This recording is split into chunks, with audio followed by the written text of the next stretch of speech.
जय परमेश्वर देवता लोगों। शाद अनूपदास महाराज लिखी किताब जगत हितकारनी। यह जगत हितकारनी जिसको श्री अनूपदास प्रिंटिंग प्रेस छावनी आरणपुरा में साहब के प्रसिद्ध किया। दोस्तों, तारीख 17 अप्रैल सन 1909 जा वैसाख बुद्धि भारत संवत 1965। जय परमेश्वर। संसार के बच्चे बचने के लिए साध अनूपदास लिखी किताब जगत हितकारनी पढ़े। छावनी आरणपुरा शिवगंज मारवाड़ 307027। संपर्क के लिए दोस्तों 029762730024 और मोबाइल नंबर है दोस्तों 8905653801। जय परमेश्वर। आज दोस्तों पेज नंबर 167 से आगे चालू होगा। बड़े गौर से ख्याल करना मेरे भाइयों, मेरे संसार के लोगों। हे संसार के हिंदू, मुसलमान, अंग्रेज और सातों आठों विलायतों के लोग, इस किताब को अपने जीव के मुताबिक रखना और किताब को पढ़कर वाकिफ होना और पुरानी होने पर नई किताब छपा कर इसका नमूना पात्र रखना और बहुत सी किताबें छपा के जारी करा देना ताकि संसार भूले नहीं। जय परमेश्वर, जय परमेश्वर, जय परमेश्वर।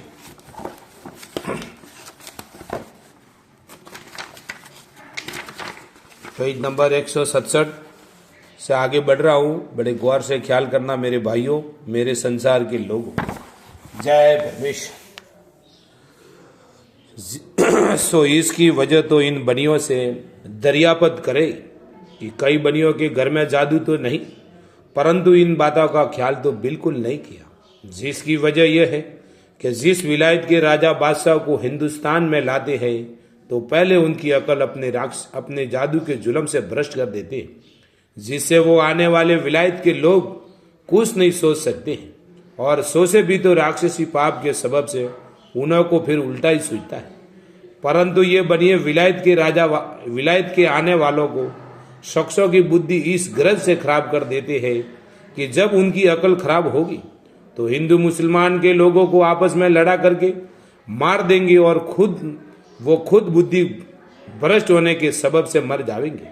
सो ऐसी अकलमंदी इन बनियों ने इस वजह से सलाह रखी है कि जब ये दूसरी विलायत के शख्स हमारे मुल्क में राज करने के वास्ते हमारे कहने से आवेंगे तो अव्वल तो हमारे कहने को मानेंगे, दूसरा हम अपने राक्षसी पाप से उनकी विलायत का धन अपने कब्जे में कर लेंगे। सुना से मक्का वालों का धन राक्षसी पाप के जादू से इन बनियों ने हिंदुस्तान का राज थोड़े से बरस करा के अपने कब्जे में कर लिया है और मक्का वालों के मुल्क की गली कूचों को अच्छी तरह से वाकिफ हुए कि अब नहीं भूलेंगे। और जो कि मक्का वालों ने हमारी विलायत हिंदुस्तान में राज करके कि जो टूटा हुआ धन जमे किया हुआ था ले गए थे। सो इस बारे में इन बनियों से बुद्धि खराब करके ये अकलमंदी की है कि बुद्धि तो इनों की खराबी हो गई है। सो अब इस धन को जल्दी हम अपने कब्जे में कर लेंगे क्योंकि हमने इनों के मुल्क की गलियां वगैरह देख ली। सो हम अपनी दुकानें लाके और उनके मुल्क में रह के अपने मुल्क का धन वापस ले लेंगे। सो ये बनिए जिस मुल्क में जाते हैं उस मुल्क के लोगों की अकल खराब करके और धन को अपने काबू में करके और उन लोगों को भूखा मरने के लायक करके दूसरी विलायत के राजा बादशाह को हिंदुस्तान में राज कराने के वास्ते लाते हैं। जब वो भी राज करने के लालच से इन बनियों के फंदे में आ जाते हैं, परंतु ये बनिए अपने राक्षसी पाप से राज करने वालों की अकल को ऐसे खराब करके उनके मुल्क का धन अपने काबू में कर लेते हैं और विलायत वालों को और हिंदुस्तान के लोगों को आपस में ये बनिए लड़ा देते हैं। सो इन बनियों को लड़ाने का यह मतलब है कि सब विलायत का धन अपने कब्जे में हो जावे, क्योंकि जब कुल विलायत के लोग कमती रह जाएंगे और सबका धन हमारे कब्जे में होगा तो हम अपना राज कुल विलायत में अच्छी तरह से करेंगे। इस वजह से इन बनियों ने इंद्रजाल का पाप चलाया है और इस जाल की वजह से ही मुल्क में लड़ाइयाँ होती है। जय परमेश्वर। Page number 168। नहीं तो क्यों लड़े, परंतु ये बनिए अपने राक्षसी पाप से लोगों की बुद्धि खराब कर गई और आपस में तनाजा करा गई। आप अलादा के अलादा रह जाते हैं और आपस में हिंदू मुसलमान को लड़ा के मरा देते हैं। सो यह सब सबब बनियों के इंद्रजाल का है और इसी इंद्रजाल के सबब से यानी चांदी सोने का ठाट और पाट नहीं रहा, नहीं तो पहले सोने चांदी का ठाट और पाट सब जगह था। और जो कि मक्का वाले हिंदुस्तान में राज करके टूटा हुआ धन ले गए होंगे, वो भी इन बनियों ने राक्षसी पाप से पीढ़ी 2 पीढ़ी या 10 पीढ़ी गुजरने के बाद ले लिया होगा। परंतु जगह अफसोस की है कि इस कदर ख्याल मक्का वालों ने नहीं किया कि ये बनिए लालच दे के हमको लाते हैं, सो शायद ये बनिए हमारे मुल्क का धन भी राज करने का लालच दे के नहीं खींच लेवे। सो तो नहीं सोचा, फिर ये मक्का वालों की नीयत का ही फल है कि जो दूसरे मुल्क के ऊपर सड़ आने का और राज करने का डर नहीं किया और बनियों के कहने से और राज करने से लालच से मक्का वाले और राज किया। परंतु हिंदुस्तान में राज मक्का वालों ने करीब 10-10 पीढ़ी से किया होगा या कम ज्यादा, परंतु राज के लालच से अपने मुल्क का भी धन और राज करना घुमा दिया। और जो मक्का वाले हिंदुस्तान से राज करके धन को ले गए थे, उससे ज्यादा धन को अपने मुल्क में मक्का वालों ने घुमा दिया।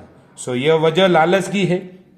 अगर लालच नहीं किया होता तो कुछ नुकसान नहीं होता, परंतु यह सबब लालच का है कि जो बनियों ने अपने राक्षसी पाप से मक्का वालों का धन अपने कब्जे में कर लिया है कि जो मक्का वाले भी हिंदुस्तान की तरह से भूखे मरते और मक्का वालों ने हिंदुस्तान में से सेहानी धन राज करके ले लिए होंगे, उस धन को भी इन बनियों ने ले लिया होगा। और अलावा इन बनियों का काल वगैरह डाल के उन लोगों को गारद करके ले लिया होगा। और लोग ये भी कहते हैं कि हिंगलाज की तरफ और सातादीप की तरफ की जो मुल्क वीरान पड़े हुए हैं, उन मुल्कों के आसपास करीब 20 या 25 या 30 या 40 कोस के ऊपर जाकर के 2-4 झूपड़े बसे हुए मिलते हैं। और जो कि जल पृथ्वी के ऊपर है, उसको भी इन बनियों ने अपने राक्षसी पाप से ऐसा खराब कर दिया है कि जो नमक जैसा पानी है कि जिसके पीने से मुंह खराब हो जाता है, और जिसके खेत में जो पानी किसान लोग पिलाते हैं तो खेती वगैरह भी बर्बाद हो जाती है। सो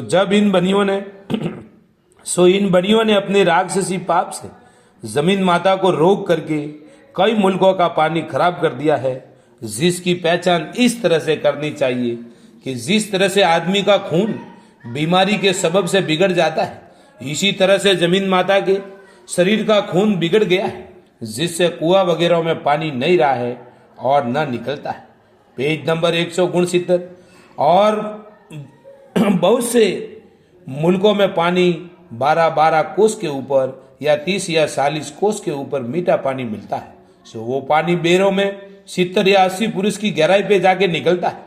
परंतु बहुत से मुल्कों में 12-12 कोस के बीच में खारा जहर पानी निकलता है, जिससे जमीन के ऊपर कोई सीज और घास वगैरह नहीं उगता है। जिसकी खास वजह यह है कि इन बनियों ने अपने राक्षसी पाप से जमीन को दुख दे करके पानी खारा कर दिया है, जिससे घास वगैरह नहीं होती है। सो नहीं मालूम कि लोगों ने किस कदर दुख पाए होंगे। और जो सातादीप की तरफ बहुत मुल्क वीरान पड़े हैं, ये बात ख्याल करने के लायक है कि उन मुल्कों को इन बनियों ने अपने राक्षसी पाप से वीरान कर दिए हैं। और लोगों के दिल में इन बनियों ने अपने राक्षसी पाप से ऐसा सुझा रखा है कि ईश्वर की कुदरत से सातादीप की तरफ मुल्क वीरान होंगे। ये जो मुल्कों में बहुत आदमी नहीं होंगे, परंतु सोचने की बात है कि परमेश्वर वही है कि जिसने तमाम जान को अपनी कुदरत से पैदा किया है और जमीन आसमान बनाया है। सो परमेश्वर किस तरह से अपने हाथ की बनाई हुई चीजों को बिगाड़ सकता है। ये बात गौर करने की है कि जब तुम लोग अपने हाथ से कोई दरकत लगाते हो, सो उस लगाए हुए दरकत को अपने हाथ से नहीं उखाड़ते हो और ना बिगाड़ सकते हो। सो परमेश्वर अपनी कुदरत की चीजों को किस तरह से बिगाड़ सकता है? वो नहीं बिगाड़ सकता जब तक उसकी उम्र पूरी नहीं होगी, क्योंकि जब मौसम पतझड़ की आती है तो दरख्तों के पत्ते आप से आप जर्द होकर जमीन पर गिर जाते। फिर ख्याल करना चाहिए कि उन पत्तों ने पतझड़ का वक्त आने तक पूरी उम्र पाई। सो आप से आप पत्ते गिर गए। सो उन जरद पत्तों के गिर जाने से किसी को भी किसी तरह का रंज नहीं होता है, क्योंकि पतझड़ के दिन थे सो गुजर गए और बाढ़ के दिन आए। परंतु किसी साहब के मकान पर किसी चीज का दरगत हो गई और बाढ़ के सबब से उस दरगत के ऊपर पत्ते लहराते हों और कोई उन सबज पत्तों को तोड़े की जो मौसम बहार में लहराते हो, तो मालिक दरख्त का उस शख्स से पत्ते तोड़ने के सबब से लड़ने को लग जाते हैं और गाली गलौज देते हैं और दरख्तों के पत्तों और डाली को नहीं तोड़ने देते हैं। सो दरख्त पत्ते न तोड़ने देने का यही सबब है कि दरख्त को उस शख्स ने वास्ते साया व मकान के रवन के लिए लगाया। सो भाई मेरे हो, जिस तरह से तुमको अपने हाथ की बनाई हुई चीज प्यारी मालूम होती है, उसको नहीं बिगाड़ सकते हो, उसी तरह से परमेश्वर को भी अपने हाथ की बनाई हुई चीजें प्यारी और अच्छी मालूम होती है। जय परमेश्वर। दोस्तों, कल पेज नंबर 170 से आगे चालू होगा शाद अनूपदास लिखी किताब जगत हितकारनी। यह जगत हितकारनी जिसको श्री अनूपदास प्रिंटिंग प्रेस छावनी एरनपुरा में साथ के प्रसिद्ध किया। तारीख 17 अप्रैल सन 1909 जा वैसाख बुद्धि 12 संवत 1965। हे संसार के लोगों, हे परमेश्वर, हमारी फरियाद सुनो और संसार के लोगों की बुद्धि दुरुस्त करने में मददगार बनो, क्योंकि गरीबों को ताड़ने वाला परमेश्वर होता है और परमेश्वर किसी को किसी प्रकार का दुख नहीं देता है। आज जितनी भी आपदा, विपदा, दुर्घटना, काल पड़ना, भूकंप आना, रोग बीमारी होना, जितनी भी दुनिया में खराबियां होती है, उसका जिम्मेदार हिंदुस्तान के सेठ सौदागर महाजन है और जिसका सबूत साध अनूपदास लिखी किताब जगत हितकारनी है। जय परमेश्वर दोस्तों, जय परमेश्वर, जय परमेश्वर।